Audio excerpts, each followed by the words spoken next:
బాబొస్తే job వస్తుందన్నారు. కానీ కొత్త జాబులు రాలేదు సరికదా 16 ఏళ్లుగా చేస్తున్న ఉద్యోగాల నుంచి తొలగించేశారు. Family planning, pulse polio, Hudhud తుఫాన్ ఇలా అనేక సందర్భాల్లో వివిధ ప్రభుత్వ కార్యక్రమాల్లో తమ సేవలను వినియోగించుకున్నారని విశాఖ జిల్లాలోని అర్బన్ హెల్త్ సెంటర్ ఉద్యోగులు చెబుతున్నారు. ఇప్పుడు ఒక ప్రైవేట్ సంస్థకు అర్బన్ హెల్త్ సెంటర్లను అప్పగించి తమ పొట్ట కొడుతున్నారని ఆవేదన వ్యక్తం చేస్తున్నారు. పూర్తి వివరాలు మా కరెస్పాండెంట్ శ్రీదేవి విశాఖ నుంచి అందిస్తారు. అర్బన్ హెల్త్ సెంటర్లను ప్రభుత్వం నిర్వహించాలని డిమాండ్ చేస్తూ విశాఖలో అర్బన్ హెల్త్ సెంటర్లకు సంబంధించినటువంటి స్టాఫ్ అంతా కూడా ఆందోళన చేస్తున్నారు. దీన్ని ఒక ప్రైవేట్ సంస్థకు అప్పగించడాన్ని వీళ్ళు నిరసిస్తున్నారు, వీళ్ళు వ్యతిరేకిస్తున్నారు.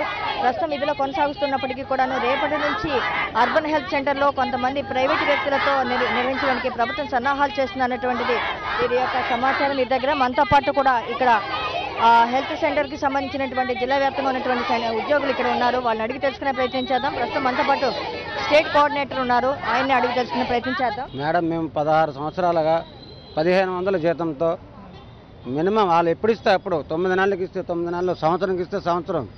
ఈ రోజు వరకు మా సిబ్బంది అంతా కూడా ప్రభుత్వం ఏ పరిస్థితి చెప్పిందో ప్రభుత్వ పరంగా పిఎస్సీలో సమానంగా మేము కూడా ఎంప్లాయీస్ ఈ రోజు వరకు ఈ ఔషధి మాకు ట్రైనింగ్ లేకపోయినప్పటికీ కూడా మేము బయట డబ్బులు ఇచ్చుకొని చేయించుకొని, అలాగే ఏఎన్ఎంస్ ఏమో ట్రాకింగ్ చేయించుకొని వాళ్ళు డబ్బులు ఇచ్చుకొని చేయించుకొని ఎన్జిఓలు ఇవ్వక, గవర్నమెంట్ ఇవ్వక, ఈ సంస్థకి వాళ్ళు ఇచ్చిన జీతం సగం వాళ్ళకే ఖర్చు పెట్టి ఈ రోజు వరకు మేము పనిచేస్తే ఈరోజు ప్రభుత్వం ఏంటంటే సడన్గా మేము ఇన్ని రోజులు ఎందుకు చేశామంటే మేము ఎప్పటికైనా ప్రభుత్వ ఉద్యోగులుగా మమ్మల్ని పరిగణించకపోతారేమో అని మేము చేస్తే దాన్ని ఒక ప్రైవేటు సంస్థకు కట్టబెట్టి ఈరోజు రోడ్డు మీదకి పడేసే పరిస్థితికి మేము వచ్చాం మేడం.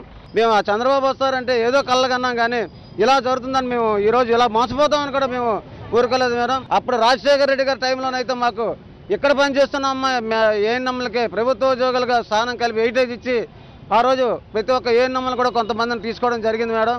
మాది 16 సంవత్సరాలుగా మేము తక్కువ జీతానికి మేము ఎన్జిఓగా అపాయింట్ అయినా కూడా డిఎంహెచ్ఓ అండర్లో జీవీఎంసీ పర్యవేక్షణలో మేము పనిచేస్తూ ఉన్నాము. మాకు సంవత్సరంగా 2 సంవత్సరాలు కూడా మాకు జీతాలు లేనప్పుడు కూడా మేము మానవతా దృక్పథం, సేవా దృక్పథంతో మేము పనిచేసాము. కానీ ఈ రోజున మేము ఏదైనా అభివృద్ధిని ఆశించి మేము ఇక్కడ ఇంత తక్కువ జీతాలకి ఇలా మేము పనిచేస్తున్నాం. పిహెచ్లతో సమానంగా మాకు మొత్తం వర్క్ అంతా చెప్తూనే ఉన్నారు. ఇంత పనిచేసినా కూడా ఈ రోజుకి మాకు కాంట్రాక్ట్గా కాదు కదా, కనీసం మమ్మల్ని ప్రైవేటీకరణ చేసి మాకు ఎందుకు మమ్మల్ని రోడ్డున పడేశారు. వాళ్ళే లోపల పని చేసేసి మమ్మల్ని బయటకు నెట్టేశారండి. బయటనే ఇమ్యూజేషన్ అది చేస్తున్నాం, ఇంజక్షన్ అది పిల్లలకి ఏమైనా సరే ఇన్ఫెక్షన్ వస్తాయని కూడా వాళ్ళకి ఏమి అనిపించలేదు. బయటని చెట్ల దగ్గర చేయించామండి పిల్లలకి ఇంజక్షన్లు అయ్యి. శనివారం బుధవారం వ్యాక్సినేషన్ చేస్తామండి. సడన్ గా మిమ్మల్ని బయటకు పంపించారు. బయటకు మీరు సామాన్లన్నీ ఏం చేస్తారో మాకు తెలియదు, బయటకు అన్ని తీసేయండి, మీరు రిపేర్లు చేసుకోవాలి అని చెప్పి వాళ్ళే వచ్చి చెప్పారండి మేడం. ప్రభుత్వం చేపట్టిన సంస్థలన్నింటికి చేయడానికి మేము ఉన్నాం. ఏఎన్ఎంస్ ఉన్నాం, MDA programme, family plannings, deliveries, మొత్తం పల్స్ పోలియో ప్రోగ్రామ్స్ సహా చేయడానికి మేము ఉన్నాం. మురుగువాడలో చేసే వాళ్ళు మేము ఉన్నాం. రోడ్డు మీద పడేశారండి. ఇప్పుడు రోడ్డు మీద పడేశారు. మా కుటుంబాలన్నీ రోడ్డు మీద ఉన్నాయి. ఇప్పుడు మేము మొత్తం 16 సంవత్సరాల నుంచి చేస్తున్నామండి. 1000 రూపాయల కాడ నుంచి చేస్తున్నాం. 1000 రూపాయల కాడ నుంచి చేసినా సరే ఫస్ట్ 1000 రూపాయలు ఇచ్చారు, తర్వాత 700 ఇచ్చారు. చేస్తున్నాం. ఈ రోజు వరకు నాకు ఏదో జరుగుతుందని చేసాం, చిన్నపిల్లలు పెట్టుకొని. ఈ రోజు ఏది జరగకుండా రోడ్డు పాలు చేశారండి. మరి బాబుకు దండం పెడతాం, బాబు వస్తే జాబ్ ఇస్తానన్నాడు, ఏ జాబు లేదు. మా పరిస్థితి ఏంటి? చంద్రబాబు నాయుడు గారు చాలా దుర్మార్గంగా వ్యవహారం చేస్తున్నారు.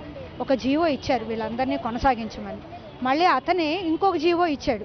ఈ సిబ్బందితో సంబంధం లేకుండా ఎంఓయూ కుదుర్చుకున్నారు. అంటే ముందు కార్మికులందరినీ, ఉద్యోగస్తులందరినీ బయటికి పంపించేశాక వాళ్ళు ఇష్టరాజ్యంగా డబ్బులకి పోస్టులు అమ్ముకోవడానికి, సిబ్బందిని అమ్ముకోవడానికి చూస్తున్నారు. ఇది చాలా అన్యాయం.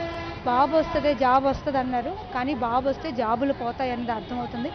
ఏదైతే ప్రైవేటు సంస్థ ధనుష్ అనేటువంటి సంస్థకి కట్టబెట్టడానికి కూడా వీళ్ళు వ్యతిరేకిస్తున్నారు.